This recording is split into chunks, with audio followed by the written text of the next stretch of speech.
Not a person standing on your right shoulder or your left shoulder. That is all a bunch of bullshit.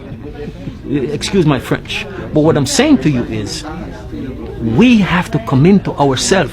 And these people, as long as they can keep you into this place where you depended on one person for your salvation, my brother, and they tell you that you commit this sin, you were born in sin and shaped in iniquity, okay? But how come when a man have a baby with a woman that he's not married to, they committed a sin? That baby was born in sin. So how come when you're married to a woman, your baby is still born in sin?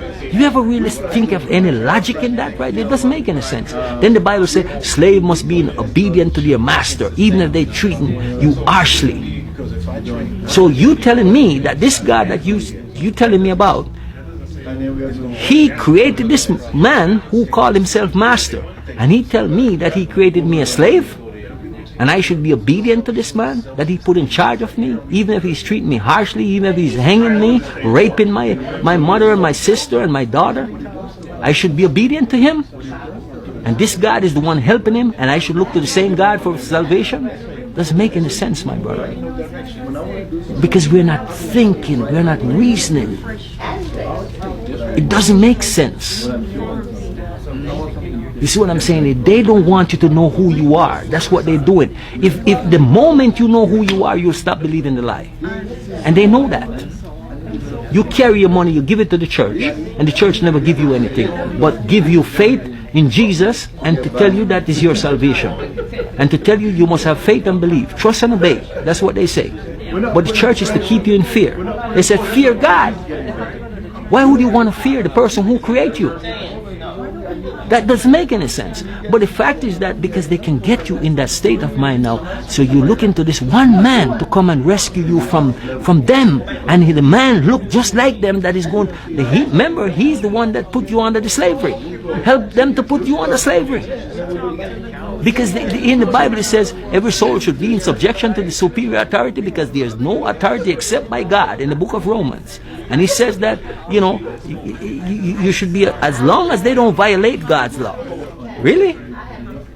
So you telling me that these white supremacy, I must be in subjection to them because God said so? Why would God tell me that? And the same Bible tell me that God is love. Because like I said, when you know who you are and realize that you are part of the whole, that's why the Bible says Almighty. You know what it says? But if you don't read things and get it in its context, it says that all are mighty. You are a part, because you don't know how powerful you are. My brother, if you know your power, you can stand here and make any chair or table in this room move, because you have that ability, but you don't know, because you are limitless, but you don't know that, because the system doesn't teach you that. But if you go back to your African way of life, it is going to give you that, what you need to look into yourself and know yourself. That's why it says if you go to Egypt or Kemet, first thing you will see on those pyramids, know thyself. Because when you know yourself, you're going to know how powerful you are.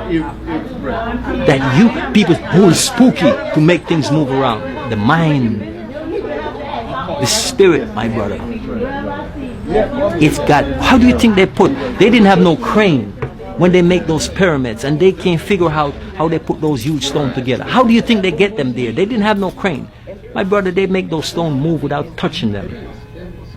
And everything fall into place. Believe it or not.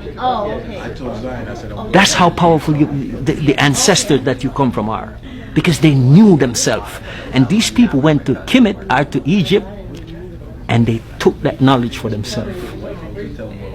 And that's why they have to keep the black man separated from each other and separated from himself. That's why their medicine doesn't treat the most important thing. Their medicine only deal with the physical side. African medicine is holistic. Physical, spiritually, and emotionally. That's the only way you can cure yourself from anything. You see what I'm saying? You have a headache, they make a pill for your head. But the problem is, my brother, is nothing wrong with your head. Any sickness that comes into you is in the stomach.